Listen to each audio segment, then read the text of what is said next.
Hello everyone, welcome to Spark Study.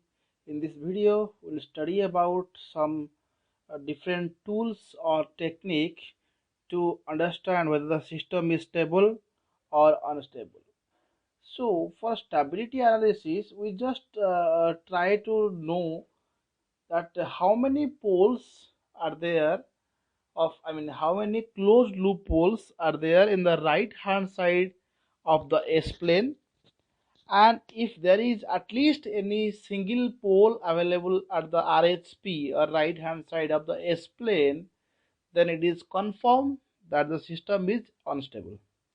Okay, that means to be a system to be stable, all the poles of the closed loop transfer function of that system should be on the left hand side of the S plane. Clear? But let us consider a transfer function, a closed loop transfer function whose characteristic equation is just like s plus 5 into s plus 6 into s plus 7 equal to 0. Okay, or let's say another one, s plus 5 plus s plus 6 into s minus 7 equal to 0. Another equation, let's say s plus 5 plus s plus 6 plus s plus 7 plus s plus 8 equal to 0. So there are three different equations available in front of you. So here three s terms are multiplied in this equation and this equation. That means these two equations are order 3. Okay, but if you consider this equation, this is fourth order equation. That means as my order increases, the number of solution also increases. Clear? That means for third order system, you know the basic algebra concept. For third order system, there are three different value of s. Similarly, for nth order system, we have n number of different value for s or for the unknown variable. So as my unknown increases or as my order of the equation increases, it is difficult to solve the equation. That means we could not able to find out how many poles are there in the right hand side of the S plane. Definitely we can find, but it is a tedious task. So as you know that the calculator or scientific calculator, we can solve up to third order equation. Clear? If in exam you have some seventh order equation or 10th order equation, is it possible to solve by calculator? Definitely no. And this is also not it is very tedious task to solve manually also. So if you consider to solving the problem, then you might lose all your times, exam time. Okay, say this equation having three poles, minus 5, minus 6, minus 7, minus 5, minus 6 and minus 7. So all are minus, that means all are in the left side of the S plane. So completely system is stable. For this, minus 5, minus 6 and plus 7, one pole at the right side of the RHP. So this is unstable system. If you consider this also, I can find minus 5, minus 6, minus 7 and minus 8. So all four poles are the left side. So this system is also stable. But this is multiply, this is like sum of product, SOP terms, sum of all the products. Sorry, a product of all the sums. Here it is sum, here it is sum, here it is sum, here it is sum, and it was product together. So it is very easy to find out the s value. But let's say if your equation will be like s to the power 7 plus 8 8s to the power 6 plus 7s to the power 2 plus 3 s plus 2 equal to 0. If your equation is like this, that means it is a seventh order equation. and you will have 7 different value. Okay, 7 different value, 7 different value for your for your S. So it is very difficult to find out. Our motive is to find out whether system is stable or not. We need to know the absolute stability, whether the system is absolutely stable or the system is absolutely unstable. Okay, we just want to know stability, yes or no. So to get yes or no, do we really need to know the location of the poles? If there is some other concept where we can find ki, like there is a pole at the right side, but we do not know where is the location, but we confirm that there is a pole at the right side. Okay, so that is a technique also available to solve very high order equation. So that technique is called Routh-Hurwitz criterion or RH criteria. Clear? So RH criteria. So these criteria will allow you to find out, is there any pole lying at the right side of the S plane. But this criteria will do not give you the exact location of pole. But we do not need the exact location of pole to find the absolute stability. We just know whether is there any poles at the right side. Fine, that's enough for us. So once we find out is there any poles at the right side, then we can judge the stability. That means we do not know or do not need also the location of poles. We just need to know whether the poles is at right side or not.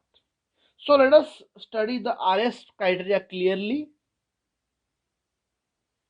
Okay, so the criteria is called Routh-Hurwitz criteria, or you can simply say Routh-Hurwitz criteria or RS criteria. So the RH criteria, let us consider a equation in the form an x to the power n, where x is my unknown and it is a nth order equation and an is the coefficient of the unknown. If you go further, we can find a n minus 1 x to the power n minus 1, that means 1 reduced power. So it is very clear that this is higher power, this is lower power. So if you consider this is a equation, this is nth order equation because n minus 1 is less than n. And n minus 1 is the coefficient of this. And similarly, you can go on like a n minus 2 x to the power n minus 2 and so on up to a n minus n, that is a0 x to the power 0, or x to the power 0 is equal to 1 equal to 0. Let's say this is a equation.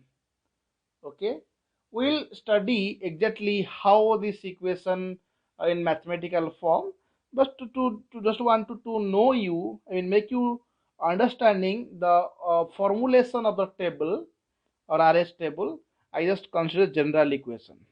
Okay, so here you can say if n is a odd number, obviously n minus 1 should be even number.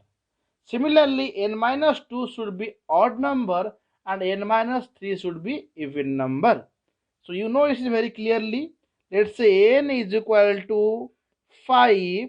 That means n minus 1, that is called 4. Then n minus 2, 3. N minus 4, n minus 3, 2. N minus 4, 1. N minus, likewise you can see even, odd, even, odd, even, odd. So these are in alternate fashion. Okay, so if this kind of concept is available, so what you see, you need to find out which one is the maximum power.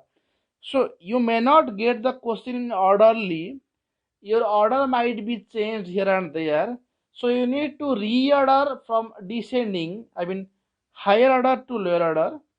Then you find out which one is your highest order.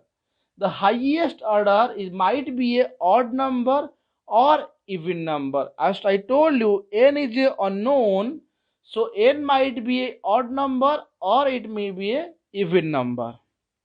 Okay, so what you need to do, you need to write the highest power first, that is x to the power n, and just below x to the power n you need to write the second highest power, and just below, if this is available then you should write, if this is not available then also you should write.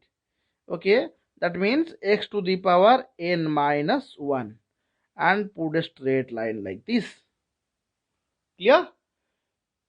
I repeat, this is the highest power and this is 1 less than the highest power. Now you need to find out what is the value of n, that is even or odd. If it is a even, then you need to find out all the even terms, I mean one after another. Clear? Here x to the power, the coefficient is an. Clear? And what will be the next pair? If this is odd, then this should be odd. Then x to the power 4 should be odd likewise. So if it is an, you should write an minus 2 here. I repeat, this is odd, I mean this n is odd, that's why n minus 2 should be odd. Then if this is odd, you find this is odd, then you write all the odd numbers of terms like a n minus 4, a n minus 6, and so on. So the number of terms available you write up to that. Then when you come x to the power n minus 1, this term, obviously this should be even, because if this is odd, this must be even. Then you need to find all the even number of terms like a n minus 1, a n minus 3, a n minus 5, a n minus 7. Clear? You understand this thing? Very good. Now the next, I mean the one less than this power will be x to the power n minus 2. But here we already taken all the coefficient of the equations. Is there anything remain? Because x to the power n minus 2 coefficient will be here. Now we need to do the multiplication mathematics. What we need to do? For this term, this is v1. Okay, let this is b1, and the b1 must be the product of these two minus the product of these two. Clear? You can write like here, b1 is equal to a n minus 1 into a n minus 3. Clear? Why not getting some space to write? Let me change out. Let me rewrite again. b1 is equal to a n minus 1 into a n minus 2. I told you multiply these two terms first, then minus these two terms, a n into a n minus 3. So I have multiplied these two terms, and subtract these two, whole divided by this term, a n minus 1. Okay, you take this note. I don't have space to write. You take this formula as note. Okay, this is my b1 value. Yeah. So once I get the b1 value, I need to write the next value. This is B2. Clear? To find B2, we need to consider this column and this column. What? This should be multiply with this as like this one. This minus this. Here for B2, delete this row, delete this column. Consider the next column, this one. These two minus these two. So we can write B2 is equal to an minus 1 into an minus 4 minus an into an minus 5. These two. Obviously divided by same this n minus 1. An minus 1. Clear? Try to re-watch what I taught you because I don't have much space to write. You take this formula as your notes and try to solve as your own. Clear? So this is the formula for B2. Similarly, if you want to find for B3, see, this does not mean that B3 exists, B4 exists, B5 exists. Okay, so there is a chance only B1 exists, B2 does not exist. That means B2 is equal to 0. You might have chance. When we solve some problem, you can find out all these concepts. So what is B3? So we need to delete this row, this column and this column because this has already taken in consideration. The next column is this one. So V3 is equal to an minus 1 into an minus 6 minus an into an minus 7. So we have 4 multiplication and 2 multiplication minus 2 multiplication divided by again same n minus 1. A n minus 1. Similarly, as you go like B3, B4, B5, you need to consider the formula likewise. Okay. Similarly, if you go to the next row, it will be x to the power n minus 3. Obviously, n minus 1, n minus 2, n minus 3, and so on. Okay. Let's say this is my C1. What is C1? Similarly, as like this multiplication, we need to remove this row first. These two row remains. So C1 is equal to multiplication of these two minus multiplication of these two. You got that? Then obviously divide by this one. Clear? Again C2 is equal to, you delete this column, multiplication of B1 and this one minus multiplication of this one and this one divided by B1. Similarly, you follow all the steps. Let me write ABCD wise clearly so you can have a better understanding. So I will make you clear in this table. Do not bother about the coefficient, just learn how to write the formula.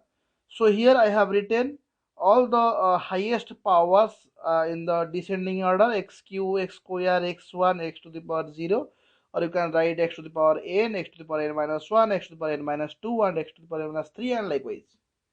And we know that the here it is a power of odd power, so odd number of term again like say a1 x to x cube, a2 x to the power 1, and definitely you don't have any power. So let us consider these 2x to the power 4, then 3, then 2, then 1, x to the power 0.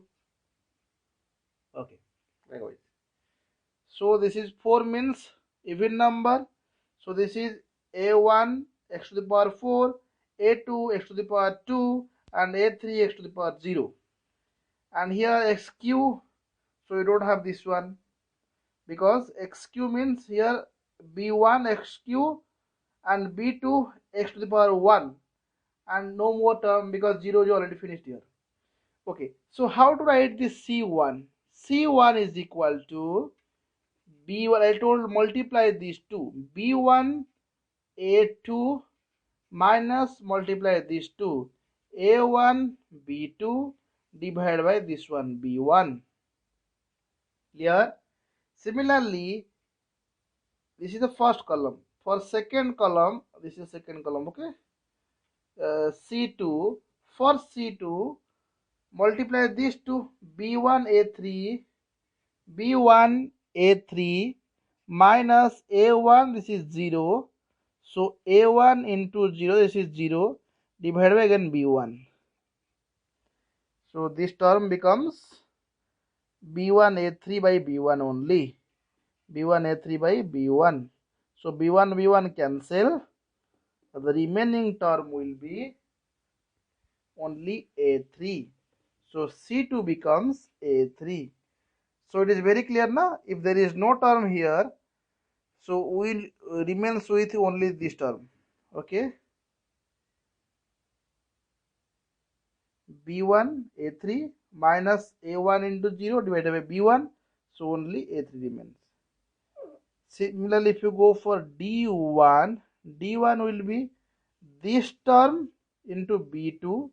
So this term into B2 minus B1 C2, B1 C2 divided by C1.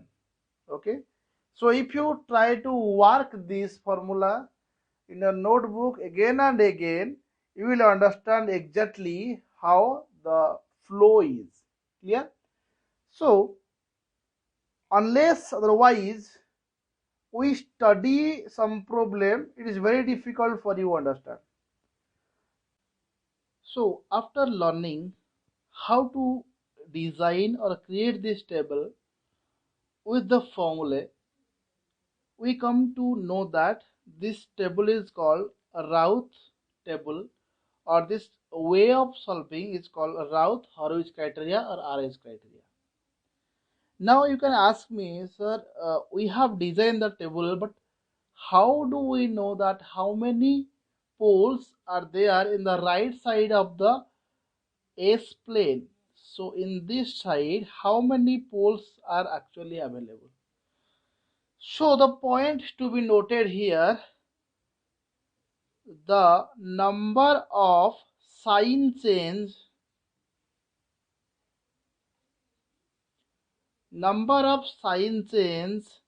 in first column of RH table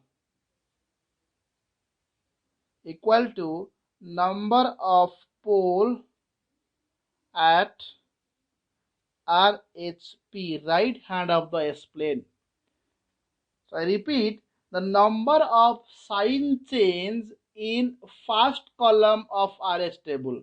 So this is the RH table. So these are the coefficients. Don't bother about that. So this is the coefficient table. From this table, this column is the first column. Yes or no? And we need to know how many sign changes are there. So here you can see A1, B1, C1 and D1 all are positive. Okay. So there is no sign change. Let's say instead of B1 you will have minus B1. Okay. After solving the value maybe get minus of something. So here you can see, here we have positive, but here we have negative. Then we have positive, then we have positive. That means from positive to negative, I have a sign change. Again, this is negative and this is positive. So from negative to positive, I have another sign change. Here this is positive and here this is positive. I have no sign change. Clear? So it is very clear from the first column of the RH table that we have two numbers of sign chains. That means it is very clear we have two poles at the right hand side of the S plane. Clear? Then I can clear that I have two poles at the right hand side of S plane, but I do not need any pole at the right side of RHP or right side of the S plane. But here in this problem I am getting two poles at the RHP. That means completely the system is unstable. But if this is positive, I do not have any sign change. Is there any sign change between plus to plus? No. Plus to plus? No. Plus to plus, then also no. I don't have any sign change here. That means zero sign change. Zero number of poles at the RHP. That means no pole at the RHP. So all the poles at LHP are left side of the S plane. So the system is stable. Clear? That means from the table, from the first column, if you see any negative or any positive, see, if all are negative, then it's okay, stable. If all are positive, then also stable. But if there at least one sign change occur, then you can see that the system become unstable. Clear? So here the RH table give us the idea how many poles are the RHP. That means RH, from using RH table, we can find the stability of a very high order system.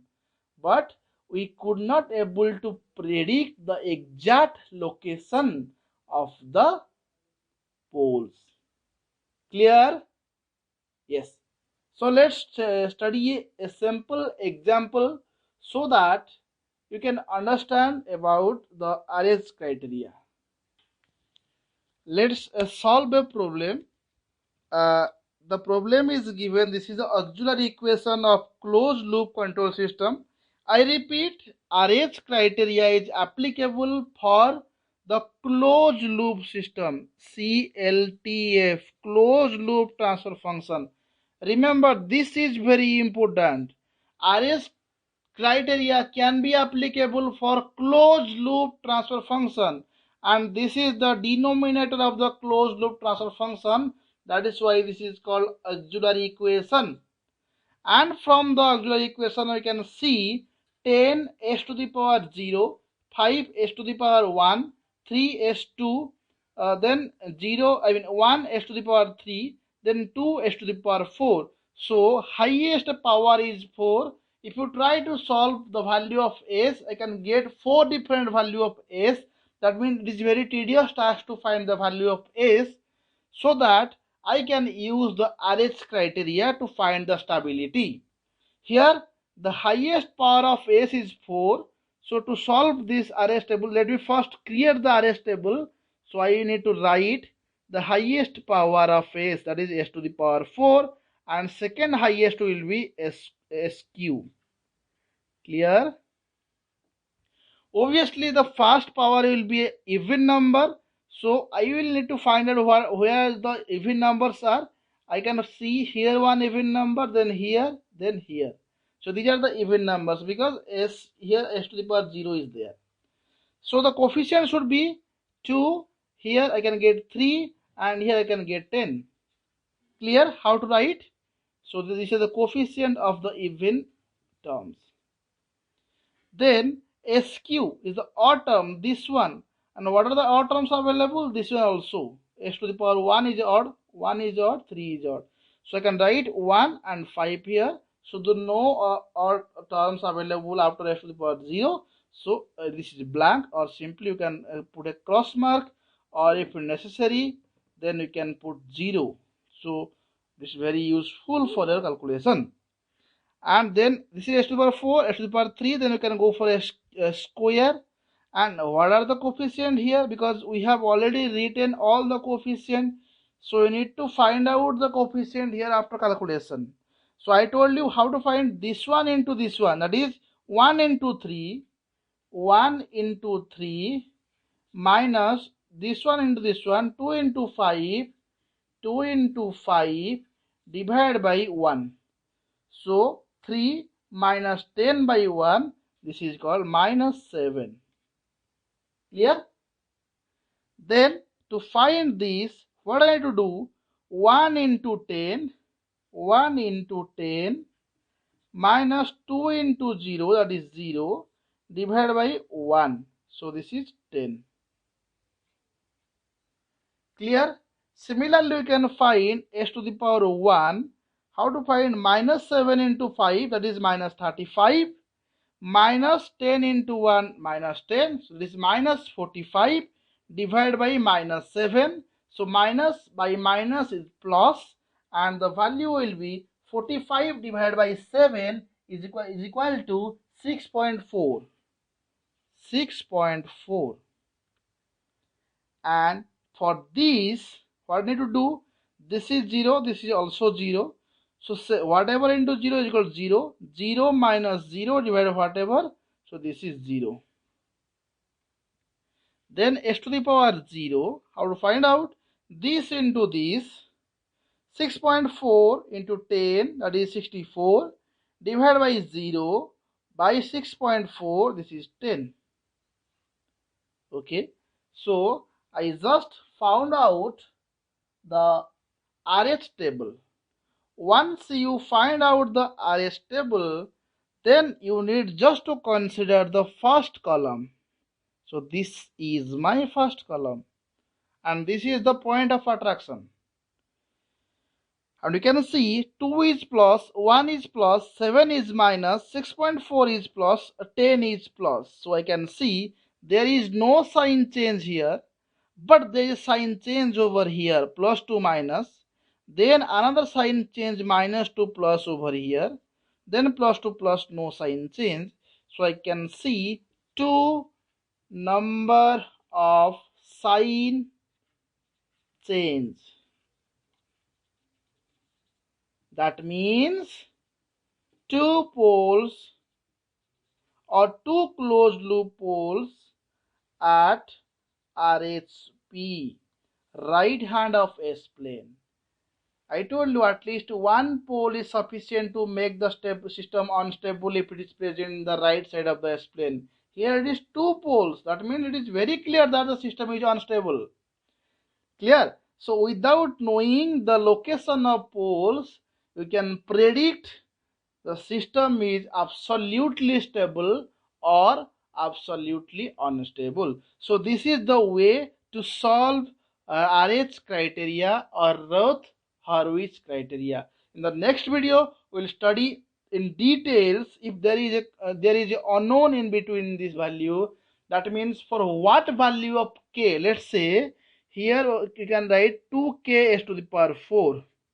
We can predict for what value of k the system is stable, or for when the k value changes from this range to this range, the system is unstable. I mean, we can find the value of k. Okay, then this is type 1 typ, type 1 of RS table. We can have two more type 2, type 3. So here you can see completely one row becomes 0. In that time, how to find out the RS table. Then many more things are there, we will study in the consecutive video. Stay tuned and repeat this understanding twice and thrice, because this is the preliminary stage for the next different kind of tools to understand. So kindly try to understand again and again. You need to solve many problem. So if you like the content, don't forget to like, share, subscribe to Spark Study channel. Thank you very much. We'll meet in the next video. Stay tuned.